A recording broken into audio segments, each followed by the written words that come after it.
बोलिए विष्णु भगवान लक्ष्मी माता की जय। आज मैं कार्तिक शुक्ल पक्ष की एकादशी देवउठनी और हरि प्रबोधिनी एकादशी व्रत कथा सुनाती हूँ। अगर आपको अच्छी लगे तो लाइक, शेयर, सब्सक्राइब जरूर कीजिएगा। ब्रह्मा जी बोले, हे मुनिश्रेष्ठ, अब पापों को हरने वाली, पुण्य और मुक्ति देने वाली एकादशी का महात्म्य सुनिए। पृथ्वी पर गंगा की महत्ता और समुद्रों तथा तीर्थों का प्रभाव तभी तक है जब तक कार्तिक मास की देव प्रबोधिनी एकादशी नहीं आती।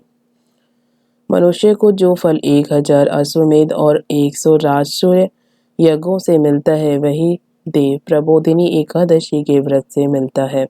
तब नारद जी ने पूछा, हे पिता, एक समय भोजन करने, रात्रि को भोजन करने तथा सारे दिन उपवास करने से क्या फल मिलता है, सो आप विस्तार पूर्वक समझाइए। ब्रह्मा जी बोले, हे पुत्र, एक बार भोजन करने से 1 जन्म और रात्रि को भोजन करने से 2 जन्म तथा पूरा दिन उपवास करने से 7 जन्मों के पाप नाश होते हैं। जो वस्तु त्रिलोकी में न मिल सके और दिखाई न दे सके, वह हरि प्रबोधिनी एकादशी से प्राप्त हो सकती है।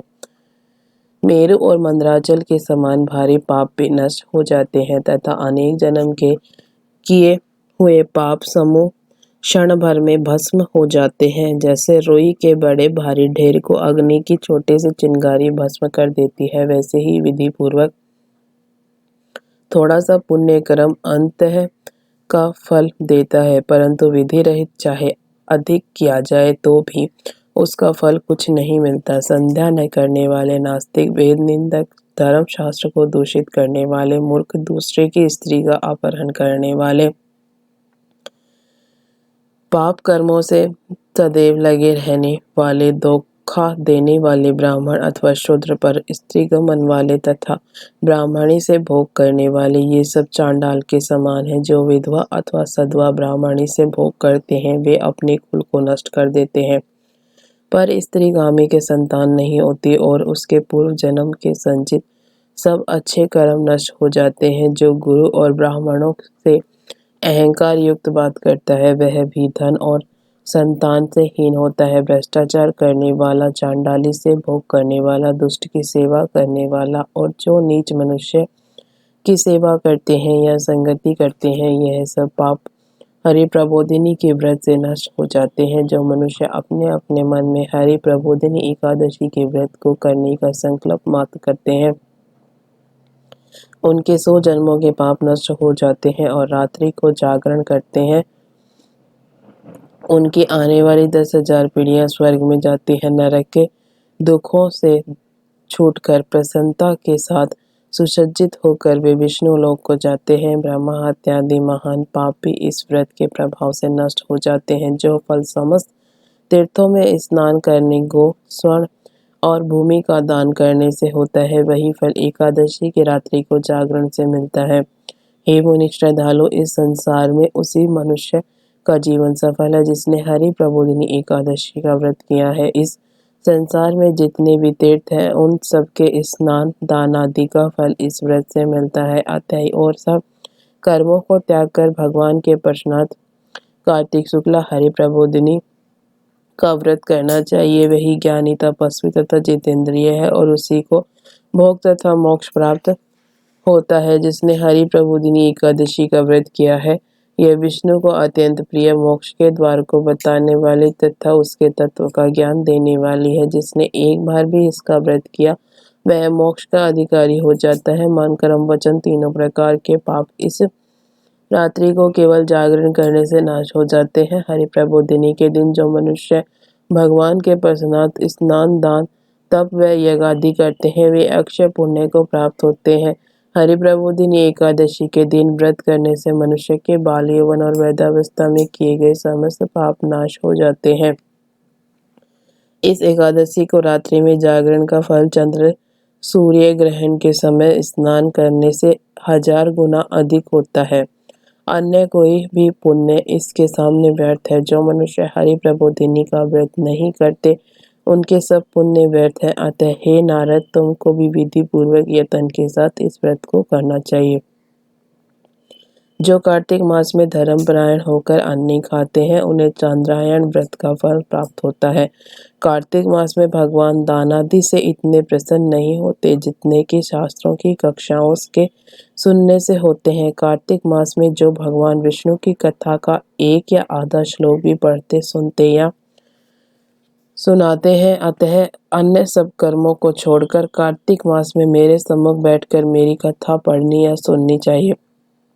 जो कल्याण के लिए कार्तिक मास में हरि कथा कहते हैं वे सारे कुटुंब का क्षण मात्र में उद्धार कर देते हैं। शास्त्रों की कथा कहने और सुनने से 10,000 यज्ञों का फल मिलता है। साथ ही उनके सब पाप भस्म हो जाते हैं। जो नियम पूर्वक हरि कथा सुनते हैं वे 1000 गोदान का फल पाते हैं। विष्णु के जागने के दिन जो भगवान की कथा सुनते हैं वे 7 दीपों समेत पृथ्वी के दान करने का फल पाते हैं। जो मनुष्य भगवान की कथा को सुनकर वाचक को अपनी सामर्थ्य के अनुसार दक्षिणा देते हैं उनको सनातन लोक मिलता है। ब्रह्मा जी की यह बात सुनकर नारद मुनि ने कहा, भगवान एकादशी के व्रत की क्या विधि है, कैसा व्रत करने से क्या फल मिलता है, वह भी विस्तार पूर्वक समझाकर कहिए। नारद मुनि की बात सुनकर ब्रह्मा जी कहने लगे, ब्रह्मा मुहूर्त में जब 2 घड़ी रात्रि शेष रह जाए तब उठकर शौच आदि से निवृत्त होकर दंत धावन आदि करें। उसके बाद नदी, तालाब, कुआं, बावड़ी या घर में ही जैसा संभव हो स्नान आदि करें। फिर भगवान की पूजा करके कथा सुने और फिर व्रत का नियम ग्रहण करना चाहिए। उस समय भगवान से विनय करें, हे भगवान आज मैं निराहार रहकर व्रत करूंगा, आप मेरी रक्षा कीजिए। दूसरे दिन द्वादशी को भोजन करूंगा। तत्पश्चात भक्ति भाव से व्रत करें तथा रात्रि को भगवान के आगे नृत्य गीत आदि करना चाहिए। प्रबोधिनी एकादशी की कृपणता को त्याग कर बहुत से पुष्प, फल, अगर धूप आदि से भगवान का पूजन करना चाहिए। शंख के जल से भगवान को अर्घ्य देवे, इसका समस्त तीर्थों से करोड़ों गुना फल होता है। जो मनुष्य अगस्त्य के पुष्प से भगवान का पूजन करते हैं उनके आगे इंद्र भी हाथ जोड़ता है। तपस्या करके संतुष्ट होने पर हरि भगवान जो नहीं करते वह अगस्त्य के पुष्पों से भगवान को अलंकृत करने से करते हैं। जो कार्तिक मास में बिल्वपत्र से भगवान की पूजा करते हैं वे मुक्ति को प्राप्त होते हैं। कार्तिक मास में जो तुलसी से भगवान का पूजन करते हैं उनके 10,000 जन्मों के पाप नष्ट हो जाते हैं। तुलसी दर्शन करने, स्पर्श करने, कथा कहने, नमस्कार करने, स्तुति करने, तुलसी रोपण, जल से सींचने और प्रतिदिन पूजन सेवा आदि करने से 1000 करोड़ युग पर्यंत विष्णु लोक में निवास करते हैं। जो तुलसी का पेड़ लगाते हैं उनकी कटु में उत्पन्न होने वाले प्रलय काल तथा विष्णु लोक में निवास करते हैं। हे मुनि, रोपी हुई तुलसी जितनी जड़ों का विस्तार करती है उतने ही 1000 युग पर्यंत तुलसी रोपण करने वाले के सुकृत का विस्तार होता है। जिस मनुष्य की रोपण की हुई तुलसी की जितनी शाखा, प्रशाखा, बीज और फल पृथ्वी पर बढ़ते हैं उतने ही कुल जो बीत गए हैं तथा होंगे 2000 कल्प तक विष्णु लोक में निवास करते हैं। जो कुटुंब के पुष्पों से हरि का पूजन करते हैं वे कभी भी यमराज को नहीं देखते। जो गुलाब के पुष्पों से भगवान का पूजन करते हैं उन्हें मुक्ति मिलती है। जो बकुल और अशोक के फूलों से भगवान का पूजन करते हैं वे सूर्य चंद्रमा के रहने तक किसी प्रकार का शोक नहीं पाते। जो मनुष्य सफेद या लाल कनेर के फूलों से भगवान का पूजन करते हैं उन पर भगवान अत्यंत प्रसन्न हो रहते हैं। और जो भगवान पर आम की मंजरी चढ़ाते हैं वे करोड़ों गायों को दान का फल पाते हैं। जो धूप के अंकुरों से भगवान की पूजा करते हैं वे 100 गुना पूजा का फल पाते हैं। जो शमी के पत्र से भगवान की पूजा करते हैं उनको महाघोर यमराज के मार्ग का भय नहीं रहता। जो भगवान का चंपा के फूलों से पूजन करते हैं वे मनुष्य फिर संसार में नहीं आते। जो मनुष्य केतकी का पुष्प भगवान पर चढ़ाते है उनके करोड़ों जन्म के पाप नष्ट हो जाते हैं। जो पीले रक्त वर्ण के कमल के पुष्पों से भगवान का पूजन करते हैं उनको श्वेत दीप में स्थान मिलता है। इस प्रकार रात्रि को भगवान का पूजन कर प्रातःकाल होने पर उठकर नदी पर जाएं और वहां स्नान जप तप प्रातःकाल के कर्म करके घर पर आकर विधि पूर्वक भगवान केशव का पूजन करें। व्रत की समाप्ति पर विद्वान ब्राह्मणों को भोजन कराएं और दक्षिणा देकर क्षमा याचना करें। इसके पश्चात भोजन गो और दक्षिणा देकर गुरु का पूजन करें, ब्राह्मणों को दक्षिणा देवे और जो चीज व्रत के आरंभ में छोड़ने का निश्चय किया था वह ब्राह्मणों को दे। हे राजन, रात्रि में भोजन करने वाला मनुष्य ब्राह्मणों को भोजन कराए और स्वर्ण सहित बैल का दान करे।